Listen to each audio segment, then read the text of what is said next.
Praise the Lord. ஆண்டவரும் அருமை இரட்சகருமாகிய இயேசு கிறிஸ்துவின் நாமத்தில் நான் உங்களை வாழ்த்துகிறேன்.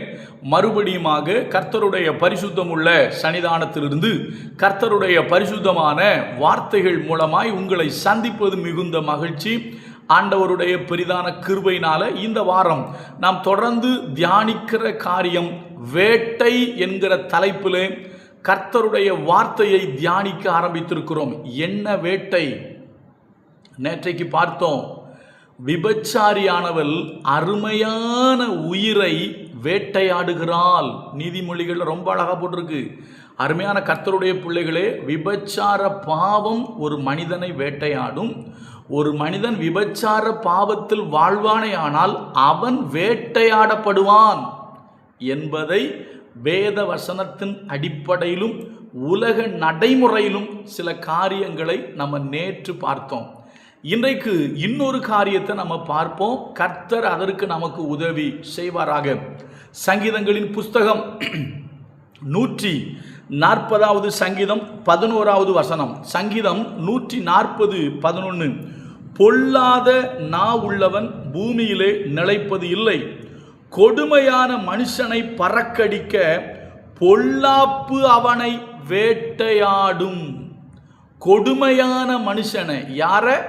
கொடுமையான மனுஷனை பறக்கடிப்பதற்காக பொல்லாப்பு அவனை வேட்டையாடும். நமக்கு சங்கீதத்தில் ஒரு வசனம் ஞாபகம் வருதா? துன்மார்க்கரோ அப்படி இராமல் காற்று பறக்கடிக்கும் பதரை போல் இருப்பார்கள் படிச்சிருப்போம். இங்க போட்டிருக்கு, கொடுமையான மனுஷனை பறக்கடிப்பதற்காக பொல்லாப்பு அவனை வேட்டையாடுமா. எது வேட்டையாடும்? அப்ப யோசிங்க, எது யார வேட்டையாடுது? பொல்லாப்பு கொடுமையான மனுஷனை வேட்டையாடுதான். நல்லா கவனிங்க, சங்கீதங்கள்ல வாசிக்கிறோம், வாதை உன் கூடாரத்தை அணுகாது, பொல்லாப்பு உனக்கு நேரிடாது. வாசிச்சிருக்கோமா இல்லையா? சங்கீதத்தில் வசனம் இருக்கா இல்லையா? ஆனா அதே பைபிள் சொல்லுது, கொடுமையான மனிதர்களாக வாழ்வோமையானால் நம்மளை எது துரத்தி அடிக்கும் தெரியுமா? துரத்தி துரத்தி வேட்டையாடுவது என்ன தெரியுமா? பொல்லாப்பு. பொல்லாப்பு. ஐயா, பொல்லாப்பு நமக்கு நேரிட்டால் நம்மளால தாங்கிக் கொள்ள முடியாது.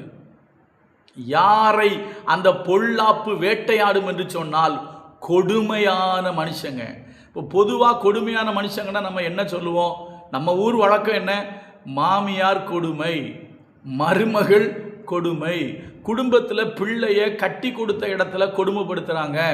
இல்லைன்னா வீட்டுக்கு வந்த பிள்ளை மருமகள் என்ன பண்ணுது? மாமியாரை கொடுமைப்படுத்துது. ஐயா, மாமியாரும் மருமகளை கொடுமைப்படுத்தக்கூடாது, அதே போல மருமகளும் மாமியாரை கொடுமைப்படுத்தக்கூடாது. யாரையுமே யாரும் கொடுமைப்படுத்தக்கூடாது. ஏனென்று சொன்னால் கொடுமையை தேவன் விரும்புவது இல்லை. இஸ்ரவேல் புத்திரர்கள் எகிப்திலே கொடுமைப்படுத்தப்பட்டார்கள். கர்த்தர் எகிப்தியரை தண்டித்தார். வசனம் சொல்லுது, முதல் வார்த்தை பொல்லாத நாவு. இந்த நாவு ரொம்ப முக்கியங்க. பொல்லாத நாவுள்ளவன் நிலைப்பதில்லை, கொடுமை உள்ள மனுஷனை பறக்கடிக்க பொல்லாப்பு அவனை வேட்டையாடுமா. அப்போ பொல்லாப்பு அவனை துரத்தும். அவனை துரத்தி துரத்தி அடிப்பது என்ன தெரியுமா? பொல்லாப்பு.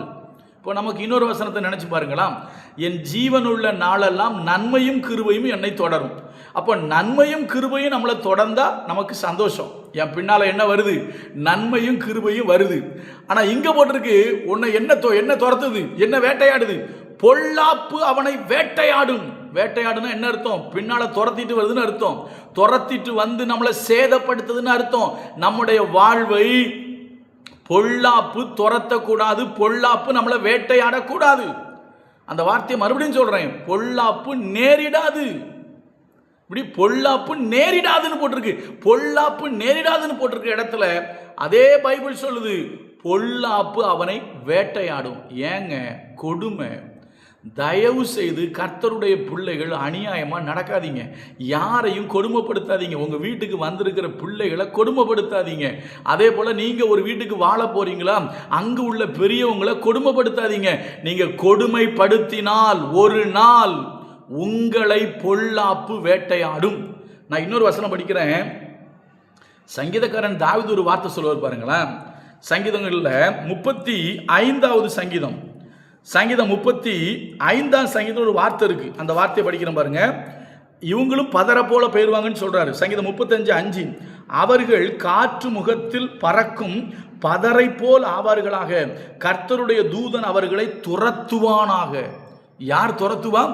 கர்த்தருடைய தூதன் அவர்களை துரத்துவானாக. எதுக்கு துரத்துறாரு? கர்த்தருடைய தூதன் ஏங்க துரத்துறாரு? நல்லா கவனிங்க. ஓடி போன்னு துரத்துறது வேற, சில பேரை துரத்தி துரத்தி துரத்தி வேட்டையாடுறது வேற.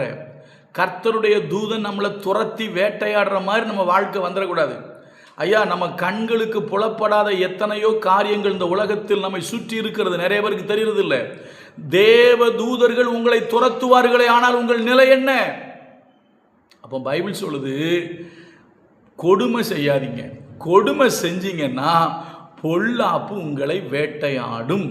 ஒரு நல்ல கிறிஸ்தவனாக இல்லாமல் அநியாயம் பண்ணிக்கிட்டு, அக்கிரமம் பண்ணிக்கிட்டு, துரோகம் பண்ணிக்கிட்டு, என்ன இஷ்டத்துக்கு வாழ்ந்துக்கிட்டு, வேத வசனத்தை விட்டு விலகி சத்தியத்தில் வாழாமல், உண்மை இல்லாமல், பரிசுத்தம் இல்லாமல், நேர்மை இல்லாமல், ஒழுக்கம் இல்லாமல் மனம் போல் ஜீவிப்பீர்களே ஆனால், பிறருக்கு அநியாயமும் அக்கிரமும் செய்வீர்களே ஆனால், நிச்சயமா சொல்றேன், உங்களை பொல்லாப்பு வேட்டையாடும்.